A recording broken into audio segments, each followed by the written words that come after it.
Hello, it's Jamie here, and welcome back to Bloody Bites. It's where I do something without notes, a bit like my singing, but hopefully without the same catastrophic consequences. And today's subject is Longbow, making a point. There are a few weapons that can dominate a battlefield, that are force multipliers, game changers. We've had the machine gun, the tank. In latter years, we've had the drone, the helicopter. But before all of that came the longbow. For 200 years, it dominated the battlefield. And think about it. The average longbowman, English longbowman or Welsh longbowman, could fire 6 to 7 arrows a minute. They carried up to 72 arrows on them in 3 sheaths, 3 quivers, 24 in each.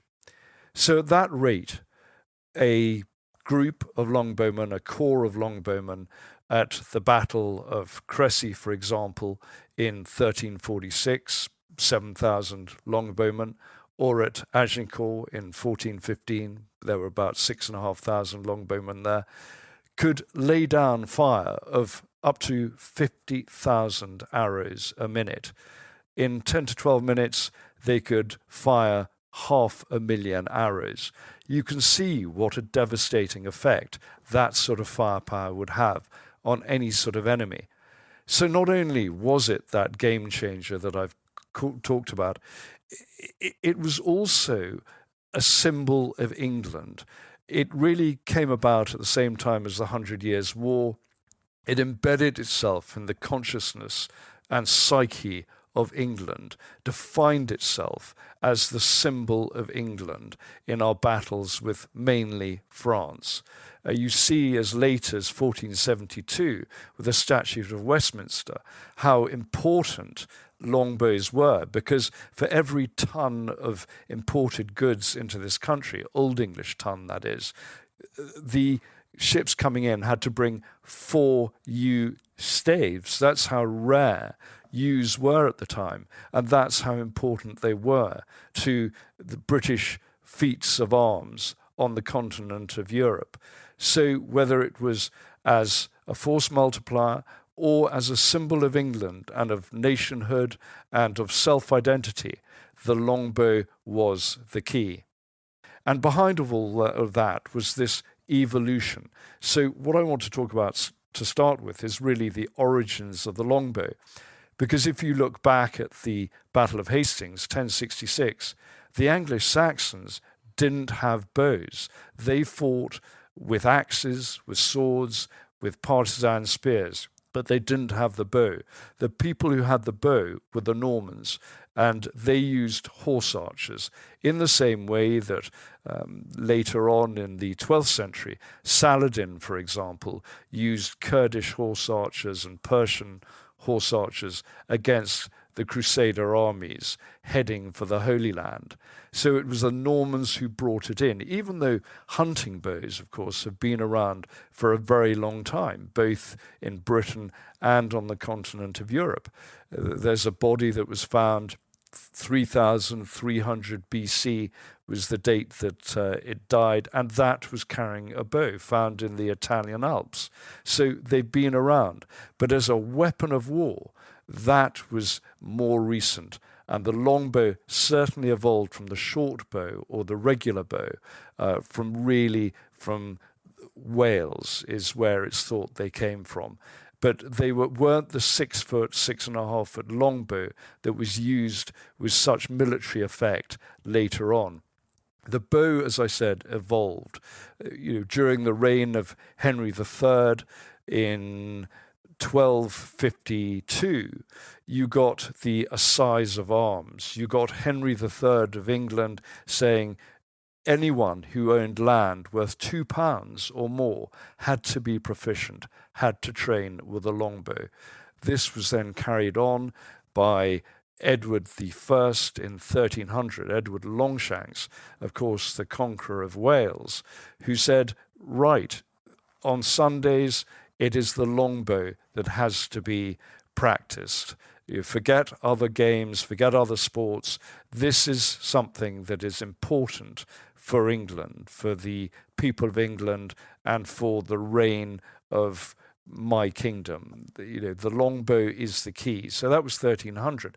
Later on, under Edward III, the man who really began the ascendancy of the longbow, you got in 1363 his edict that there should be no other sports played on a Sunday, no other sports played on holidays. People had to practice.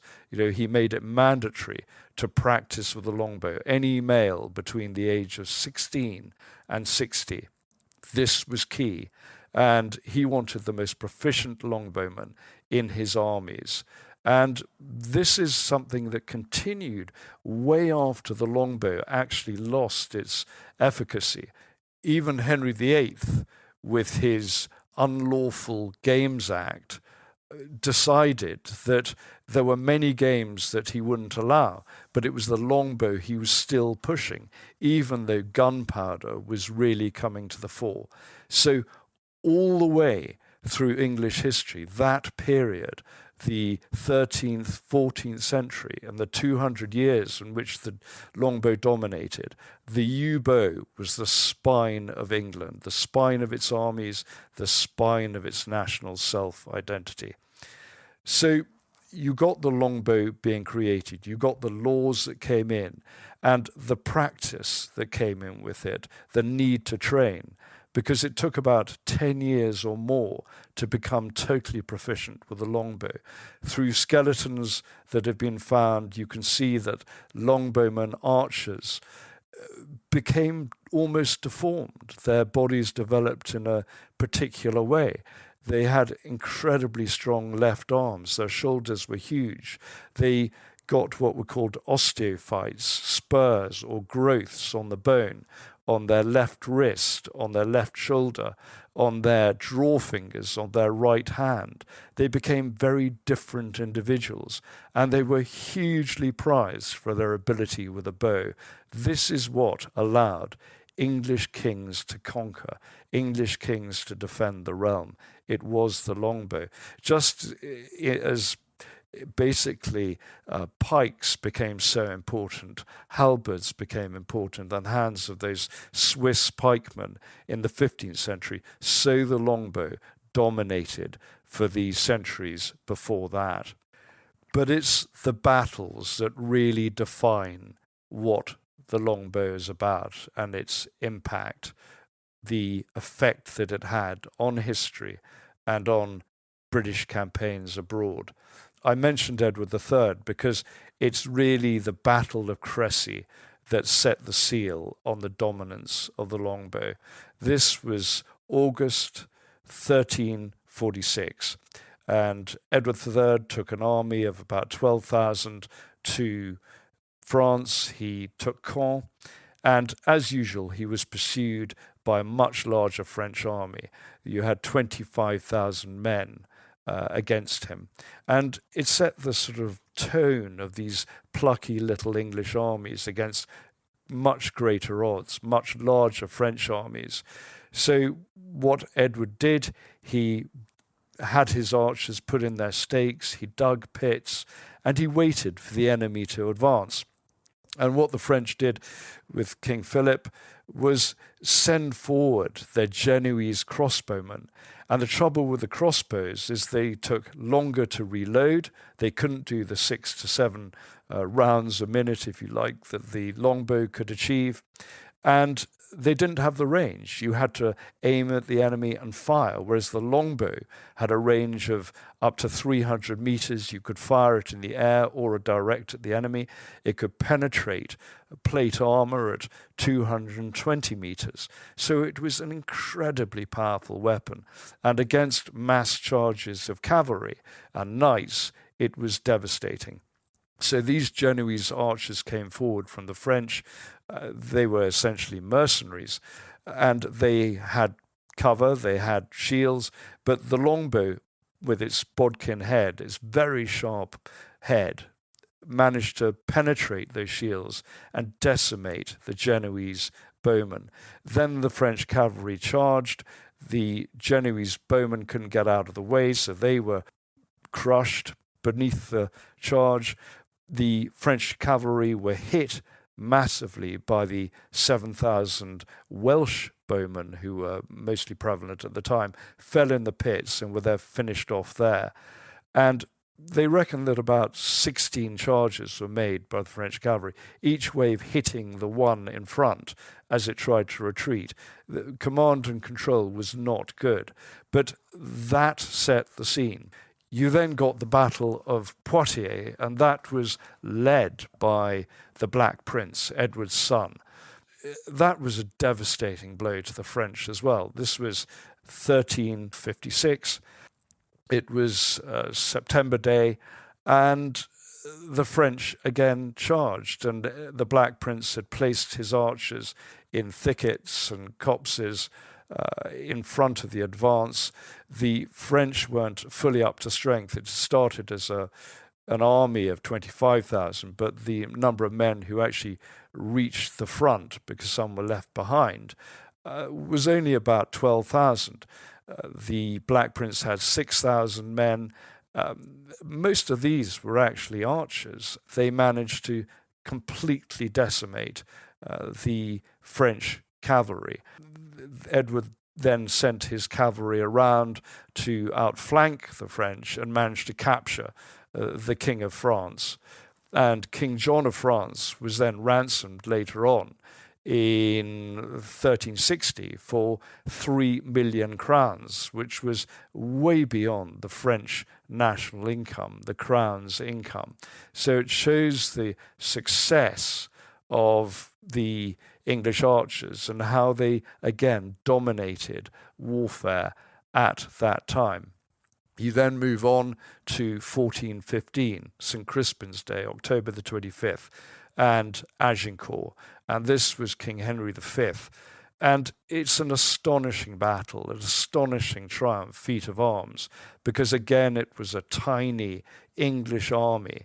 You had Henry, who by this stage, he had started out with an army of 12,000. He had left 2,000 or so at the town of Harfleur to garrison it. 2,000 of his men had died from dysentery and disease. So he was down to about 8,000, but 6,500 of those were archers.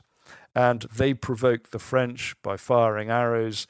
The French knights charged. There were about 10,000 French knights and men of arms.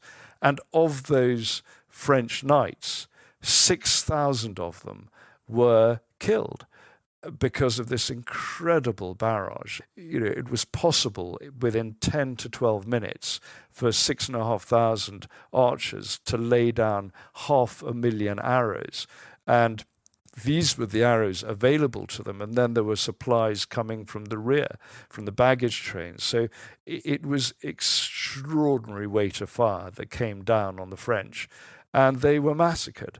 They had 1,000 taken prisoner.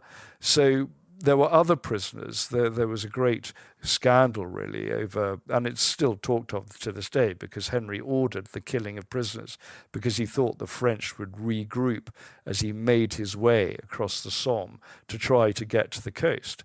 And of course, there were French troops in reserve. This was an army of 25,000. His 8,000 men were facing. So he couldn't guard his prisoners. This is a constant problem for even modern armies, because you take the British Army commandos that raided Saint-Nazaire in 1942, they were told not to take prisoners. The 101st and 82nd Airborne that were jumping behind Utah Beach in June 1944, they were told not to take prisoners, because it's very hard to accept prisoners if you're fighting a 360-degree conflict in the modern war zone. If you're skirmishing, if you don't have rear echelons to take your prisoners. And so it was at the time of Henry V and Agincourt.